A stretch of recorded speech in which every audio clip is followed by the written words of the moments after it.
আজকের এই টিউটোরিয়ালটি খুবই গুরুত্বপূর্ণ একটি টিউটোরিয়াল এবং এটাই হচ্ছে এটা শেষ টিউটোরিয়াল। তো আজকের এই টিউটোরিয়ালে আমি দেখাবো কিভাবে আপনারা ফেসবুকে অ্যাডস ক্রিয়েট করবেন। তো অ্যাডস ক্রিয়েট করাটা খুবই ইজি একটা প্রসেস, কিন্তু এখানে গুরুত্বপূর্ণ যে বিষয়টা সেটা হচ্ছে টার্গেটেড অডিয়েন্স সেট করাটা। আমরা আমাদের ওয়েবসাইটটা কিন্তু খুব সুন্দরভাবে ক্রিয়েট করেছি, ফেসবুক পেজটাও খুব সুন্দরভাবে কাস্টমাইজ করেছি, করার পরও এগুলো সব ব্যর্থ হবে যদি আমাদের এই ফেসবুক পেজ থেকে বা আমাদের ওয়েবসাইট থেকে যদি কোনো ধরনের সেলস জেনারেট না হয়। অর্থাৎ আমরা যদি এখান থেকে কোনো সেলস যদি না পাই, আমাদের যদি বিক্রি না হয়, তো আমরা এখান থেকে কোনো প্রফিট করতে পারবো না। আর প্রফিট করতে না পারলে কিন্তু এগুলো তৈরি করার কোনো মানেই হয় না। তো সর্বপ্রথম হচ্ছে আমাদেরকে একটা জিনিস মাথায় রাখতে হবে, সেটা হচ্ছে আমাদের এই বিজনেসটাকে সফলভাবে রান করার জন্য কিন্তু আমাদেরকে অ্যাডস ক্যাম্পিং সেট আপ করাটা কিন্তু শিখতে হবে। তো আমরা যদি এটা সেট আপ করাটা না শিখি, তাহলে কিন্তু আমাদের বিজনেসটা কিন্তু সামনে ভালোভাবে দাঁড়াতে পারবে না। তো আমরা অনেক সময় এই অ্যাডসগুলো টার্গেট সেট আপ করে দেওয়ার জন্য আমরা বিভিন্ন ধরনের কোম্পানিকে হায়ার করি, বিভিন্ন ধরনের এজেন্সিকে হায়ার করি, যে যেন তারা আমাদের অ্যাডটা ক্রিয়েট করে দেয়, অথবা তাদের অ্যাড ম্যানেজার অ্যাকাউন্ট থেকে একটা ক্রিয়েট করে বুস্টটা স্টার্ট করে দেয়। তো অনেক সময় দেখা যায় যে সেই সকল এজেন্সিতে কিন্তু আমরা সঠিকভাবে সেলসটা পাই না, শুধু আমাদের ডলারগুলোই খরচ হচ্ছে, কিন্তু কোনো ধরনের কোনো সেলস কিন্তু বাড়ছে না। তো এটা হওয়ার কারণে আমাদের বিজনেসটা কিন্তু একটা সময় গিয়ে থেমে যাবে। কারণ হচ্ছে কি, আমরা যদি পর্যাপ্ত পরিমাণে লাভ করতে না পারি বা বিক্রি যদি বেশি করতে না পারি, তাহলে কিন্তু এই বিজনেসটা একটা সময় গিয়ে আর সামনে দাঁড়াতে পারবে না। কারণ হচ্ছে আমাদের অনেকগুলো স্টাফ হয়তো বা আমাদের আন্ডারে কাজ করবে, তো তাদেরকে স্যালারি দিতে হবে এবং এখান থেকে কিছু প্রফিট নিয়ে আমাকে আমার পরিবার চালাতে হবে, অথবা আমার কিছু সেভিং ক্রিয়েট করতে হবে। যদি আমি এইগুলো যদি এখান থেকে প্রফিটটা কালেক্ট করতে না পারি, তাহলে কিন্তু আমি কোনো কিছু করতে পারবো না। তো মূলত হচ্ছে একটা বিজনেসের গুরুত্বপূর্ণ যে বিষয় সেটা হচ্ছে মার্কেটিং। মার্কেটিংটা যদি আপনার সঠিক থাকে, তাহলে কিন্তু আপনি সব কিছু খুব সুন্দরভাবে অনায়াসে আপনি কাজ করতে পারবেন, মানে কমপ্লিট করতে পারবেন, অথবা আপনি যে কোনো ধরনের সফলতা খুব সহজেই পেয়ে যাবেন। তো এই জন্য আপনাকে যেটা করতে হবে সেটা হচ্ছে আপনাকে ফেসবুকের অ্যাডস টার্গেটিং সিস্টেমটাকে ভালোভাবে জানতে হবে। তো আজকে আপনি এই ভিডিওটা দেখে অ্যাডস টার্গেটিং সম্পর্কে আপনার বেশ কিছু আইডিয়া ক্লিয়ার হয়ে যাবে। তো এটার জন্য কি করব, আমরা সর্বপ্রথম হচ্ছে আমাদের ক্রোম ব্রাউজারটা ওপেন করব এবং গুগলে সার্চ করব ফেসবুক অ্যাড ম্যানেজার লিখে।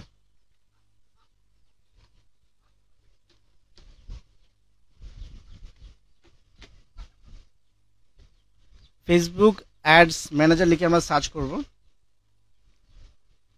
সার্চ করার পর আমাদের প্রথম যে ইউআরএলটি রয়েছে সেই ইউআরএলটি আমরা ভিজিট করব এবং গো টু অ্যাড ম্যানেজার অপশনে আমরা ক্লিক করব। এখানে ক্লিক করার পর আমরা আমাদের অ্যাড ম্যানেজার আইডিটাকে সিলেক্ট করব। সিলেক্ট করার পর ক্যাম্পিং অপশনে আমরা ক্লিক করব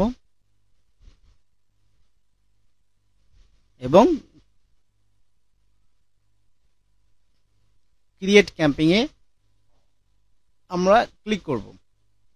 তো এখানে আমি একটি মেসেজিং টাইপ একটা অ্যাড ক্রিয়েট করবো, অর্থাৎ কাস্টমার সরাসরি আমাদের পেজে মেসেজ করে একটি প্রোডাক্ট অর্ডার করবে। তো সেটার জন্য আমি এঙ্গেজমেন্ট অপশনটা সিলেক্ট করব, দেন হচ্ছে আমি কন্টিনিউতে ক্লিক করব, এরপর ম্যানুয়াল এঙ্গেজমেন্ট ক্যাম্পিং অপশনটাকে আমরা সিলেক্ট করে দেব। সিলেক্ট করে দেওয়ার পর এরপর আমরা এখান থেকে ক্যাম্পিং বাজেট অপশনে সিলেক্ট করব এবং এখানে আমরা বাজেটটা দিব। তো মনে রাখবেন, বাজেট যদি আপনি প্রতিদিন $3 দেন, তো সেক্ষেত্রে আপনি কিন্তু মোটামুটি ভালো একটা সেল জেনারেট করতে পারবেন।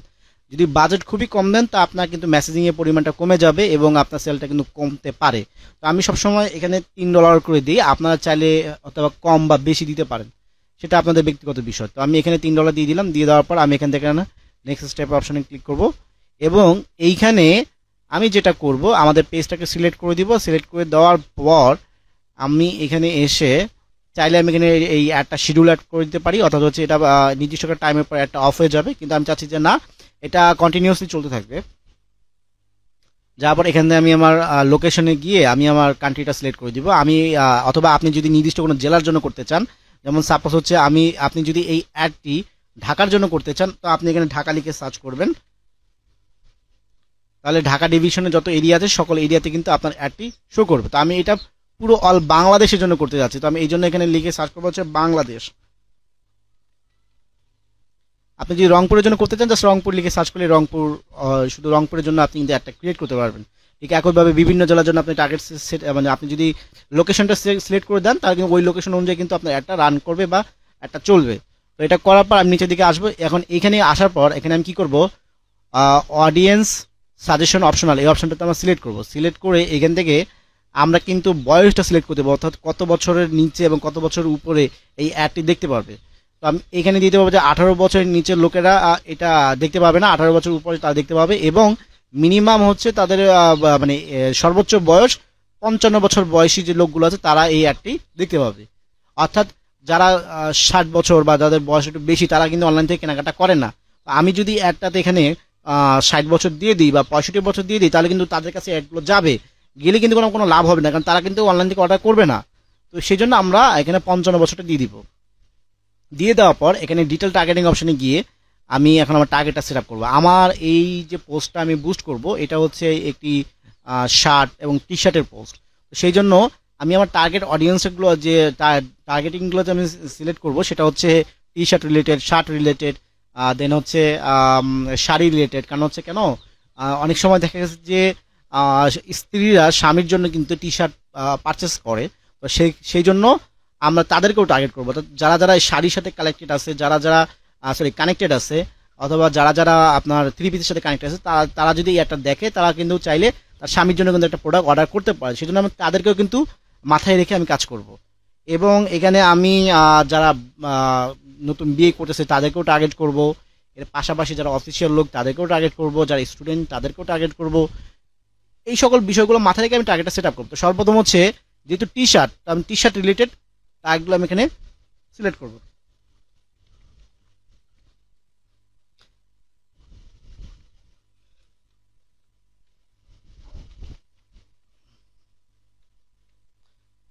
আমি প্রথমত হচ্ছে টি শার্টটাকে সিলেক্ট করে দিলাম, দেন হচ্ছে আবার আমি টি শার্টটাকে পেস্ট করব এবং আবার টি শার্টটাকে আমি সিলেক্ট করব। এইভাবে যতগুলো টি শার্ট রিলেটেড টার্গেট থাকবে সবগুলোকে আমি সিলেক্ট করব।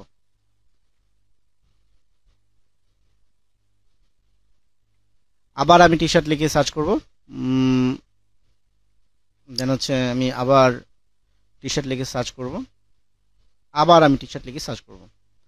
এইভাবে যতগুলো টি শার্ট থাকবে সবগুলো টি শার্টে আমি অপশনটা সিলেক্ট করবো। তবে এখান থেকে আমি শার্ট অপশনটা সিলেক্ট করে দিব, ক্লোথিংটাকে আমি সিলেক্ট করে দিব, তারপর হচ্ছে অনলাইন শপিং রিটেল এটাও আমি সিলেক্ট করে দিব, তারপর হচ্ছে অনলাইন শপিং রিটেল এটাও সিলেক্ট করব, দেন হচ্ছে টপ ক্লোথিং এটাও আমি সিলেক্ট করব, তারপর এঙ্গেজ শপার এটাও আমি সিলেক্ট করব, ফ্যাশন অ্যাক্সেসরিজ এটাকে আমি সিলেক্ট করব, ড্রেস শার্ট এটাকে সিলেক্ট করব, জুয়েলারি ট্রাউজার এটাকে আমি সিলেক্ট করব, শর্টসটাকে সিলেক্ট করব, জিন্সটাকে সিলেক্ট করব, স্লিম ফিট প্যান্টস এটাকে আমি সিলেক্ট করব। কারণ হচ্ছে এই টার্গেটগুলো আমি সেট করার মূল উদ্দেশ্য হচ্ছে কি, যে এগুলোর সাথে যারা কানেক্টেড আছে তারা কিন্তু একটি টি শার্ট পারচেস করার মন মানসিকতা রাখে। এই জন্য আমি তাদেরকেও আমি টার্গেট করে দিলাম, যাতে এই অ্যাডটা তাদের কাছেও যায় এবং তারা দেখে যেন এই প্রোডাক্টটি অর্ডার করতে আগ্রহিতা প্রকাশ করে।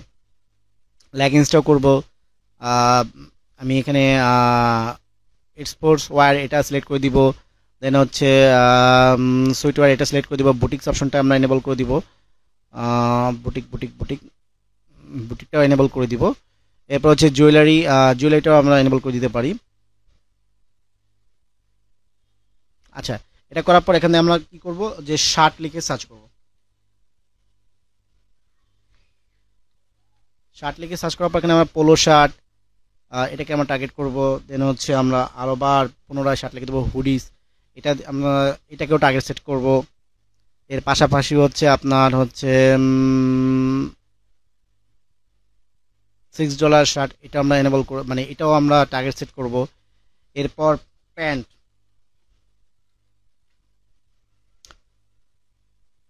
এখান থেকে আমরা হচ্ছে না প্যান্টটা তো শো করতেছে না, আমরা সাজেশনটা দেখি আমাদের সাজেশনটা কি বলতেছে। সাজেশনে আমাদেরকে দেখাচ্ছে আউটডোর অ্যাপারেল এটাকে আমরা সিলেক্ট করে দিব, দেন হচ্ছে শপিং রিটেল এটাকে আমরা সিলেক্ট করব, পোলো এটাকেও সিলেক্ট করব, তারপর হচ্ছে লাক্সারি গুডস রিটেল এটাকে আমরা সিলেক্ট করব, তারপর হচ্ছে স্ট্রিট ওয়্যার এটাকে আমরা সিলেক্ট করব। সিলেক্ট করার পর হচ্ছে হিপ হপ ফ্যাশন এটাকেও সিলেক্ট করব, স্ট্রিট ফ্যাশন এটাকেও সিলেক্ট করব, এরপর সেলস অ্যান্ড প্রমোশন মার্কেটিং এটা অপশনটা আমরা সিলেক্ট করে দিব। এরপর হচ্ছে বাই ওয়ান গেট ওয়ান যে অফার যেটা আছে এটাও আমরা সিলেক্ট করব। এরপর হচ্ছে হোম শপিং ডিটেল এটা আমরা সিলেক্ট করে দিব। এরপর আমরা সিলেক্ট করব হচ্ছে অনলাইন শপিং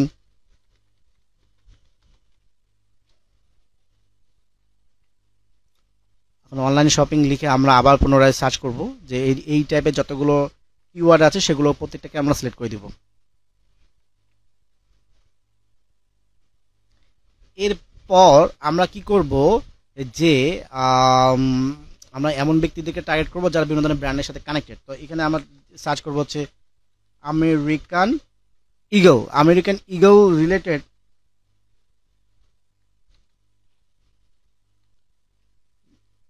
যারা যারা যুক্ত আছে তাদের সবাইকে আমরা টার্গেট করব।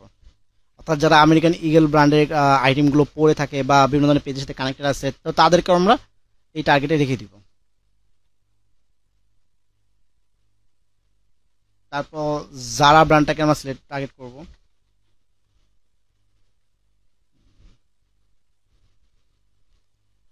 তারপর হচ্ছে ডেনিম কো,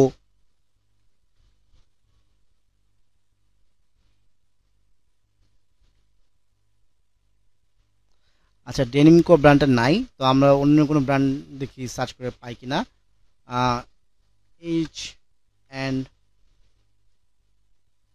H&M দেখি এই ব্র্যান্ডটা আছে কিনা। হ্যাঁ, H&M অ্যাপারেল এটা আছে। এখন আমরা সাজেশন থেকে কিছু নেব, যারা রিটেলার, তারপর হচ্ছে আমরা ইউনিকো অ্যাপারেল, তারপর পুল অ্যান্ড বিয়ার, তারপর ম্যাঙ্গো ক্লোথিং, তারপর ব্রাশকা এটা সিলেক্ট করব, তারপর এটা সিলেক্ট করবো, আইকি রিটেলার এটাও সিলেক্ট করব, এবং যত ধরনের ব্র্যান্ডগুলো রয়েছে আমি প্রত্যেকটা ব্র্যান্ডটাকে কিন্তু টার্গেট করবো যে এই ব্র্যান্ডের সাথে যারা কানেক্টেড আছে যেমন তারাও একটা দেখে এবং এখান থেকে একটা প্রোডাক্ট পারচেস করে, তাদেরকে আমি টার্গেট করব। তো ক্যালভিন ক্যালিন এটা আমরা নিব। ক্যালভিন ক্যালিনটা কোথায় জানি দেখলাম, এইভাবে কিছু ব্র্যান্ড আমরা সিলেক্ট করব। তো মনে করেন আমি কিছু ব্র্যান্ড সিলেক্ট করে নিয়েছি, মোটামুটি টার্গেটটা আমার সেট হয়ে গিয়েছে। এখন যেটা করব সেটা হচ্ছে আমরা কিছু প্রফেশনাল লোককে সিলেক্ট করব। তো প্রফেশনাল লোকগুলো বলতে কারা, যারা সিইও, যারা ম্যানেজার, তাদেরকে আমরা টার্গেট করব। এখন আমি এখানে টার্গেট করব হচ্ছে সিইও।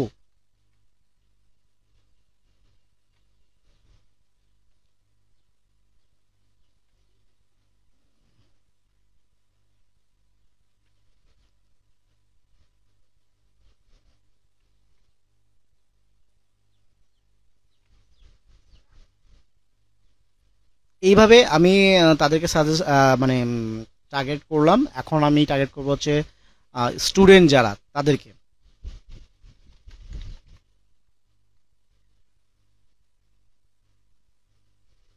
স্টুডেন্ট, টিচার, তারপর হচ্ছে স্টুডেন্ট। এখন আমি টার্গেট করব হচ্ছে যারা টি শার্টের সাথে যুক্ত, মানে যারা হচ্ছে থ্রি পিসের সাথে যুক্ত আছে, শাড়ির সাথে যুক্ত আছে, তাদেরকে।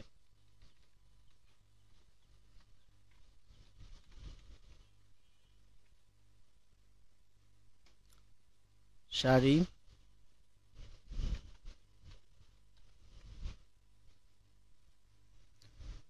থ্রি পিসটা নাই।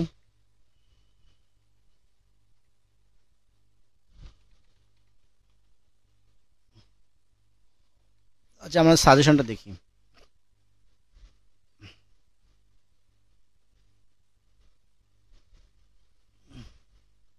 তো আমি যেহেতু এটা ডেমো পারপাস থেকে টিউটোরিয়াল, যার কারণে আমি সমস্ত টার্গেট আমি সেট করলাম না, আমি কিছু টার্গেট সেট করলাম। আমি জাস্ট আপনাকে একটা ধারণা দেওয়ার চেষ্টা করলাম যে আমাদের প্রোডাক্টটা যদি হয় টি শার্ট বা শার্ট বা প্যান্ট, তো সেক্ষেত্রে আমার টার্গেটটা সেট আপ করবো এইভাবে যে যারা এই টি শার্টের সাথে কানেক্টেড আছে, যারা বিজনেসের সাথে কানেক্টেড আছে, যারা কিছু পদবিতে রয়েছে তাদেরকে টার্গেট করব, এবং থ্রি পিস, সালোয়ার কামিজ বা ক্লোথিং আইটেমের সাথে যারা কানেক্ট আছে তাদেরকে আমরা টার্গেটগুলো সেট করব, এবং যারা নতুন বিয়ে করেছে তাদেরকে আমরা টার্গেট করব।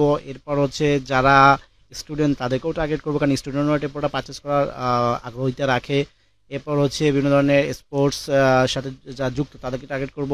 এর পাশাপাশি বিভিন্ন ব্র্যান্ডের সাথে যারা কানেক্টেড আছে, যেমন যারা কিছু মানুষ ফেসবুকে যারা কোনো আইটেম লিখে সার্চ করতেছে বা যারা পেজে লাইক দিয়েছে বা একটা পোস্ট দিয়েছে, তাদেরকে আমরা টার্গেট করব।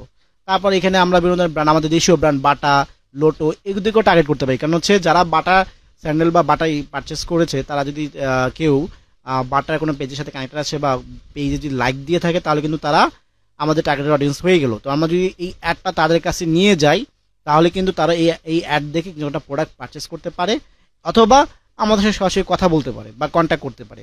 তো মূলত হচ্ছে সবসময় বিক্রি হবে বিষয়টা এমনটা না। যদি আমাদের অ্যাডটা সাকসেসফুলি রান করে তাহলে আমাদের এখানে প্রচুর পরিমাণে মেসেজ আসবে অথবা সেলস জেনারেট হবে বা মেসেজ আসবে। যদি মেসেজের পরিমাণটা বৃদ্ধি পায় তাহলে আমরা বুঝতে পারবো যে না আমাদের অ্যাডটা সাকসেসফুলি ক্রিয়েট করতে পেরেছি আমরা, বা আমাদের অ্যাডটা সাকসেসফুলি ভাবে রান করেছে। আর যদি মেসেজের পরিমাণ কম আসে তাহলে বুঝতে হবে যে আমাদের অ্যাডটা কিন্তু সাকসেসফুলি রান করেনি। বিক্রি বিষয়টা হচ্ছে অনেক সময় বিক্রি একটা অ্যাডে প্রচুর হয়, আবার অনেক সময় হচ্ছে অ্যাডে বিক্রি হয় না কিন্তু মেসেজের পরিমাণটা বেশি থাকে। কারণ হচ্ছে কাস্টমার সবসময় যে কিনবে বিষয়টা কিন্তু এরকম না। 100 জন কাস্টমারের মধ্যে 2 জন কাস্টমার পারচেস করবে, 100 জন কিন্তু আপনাকে দেখবে। আর যদি আপনি একটা অ্যাড রান করেন, সেই অ্যাডে যদি 100 জন কাস্টমার আপনাকে যদি মেসেজ না করে বা আপনার অ্যাডটাকে প্রত্যাখ্যান করে তাহলে কিন্তু আপনার অ্যাডটা সাকসেসফুলি ভাবে কিন্তু রান করেনি। যদি আপনার অ্যাডটা সাকসেসফুলি ভাবে রান করতো তাহলে 100 জন কাস্টমার আপনার পেজে মেসেজ করতো, প্রোডাক্ট সম্বন্ধে জানতো, জানার পর হয়তো বা তাদের থেকে 2 জন বা 3 জন বা 4 জন যদি পারচেস করতো তাহলে হচ্ছে আপনার অ্যাডটা সাকসেসফুলি রান করেছে, আপনি এটা বলে ধারণা করতে পারবেন। এখন কি করব, এখন এই যে নিউ এঙ্গেজমেন্ট অপশনে এসে আমরা আমাদের অ্যাডের ইমেজগুলো এগুলো সেট করব। মূলত এইভাবে আমরা অ্যাডটা ক্রিয়েট করব। আজকে এই পর্যন্তই, ধন্যবাদ, আসসালামু আলাইকুম।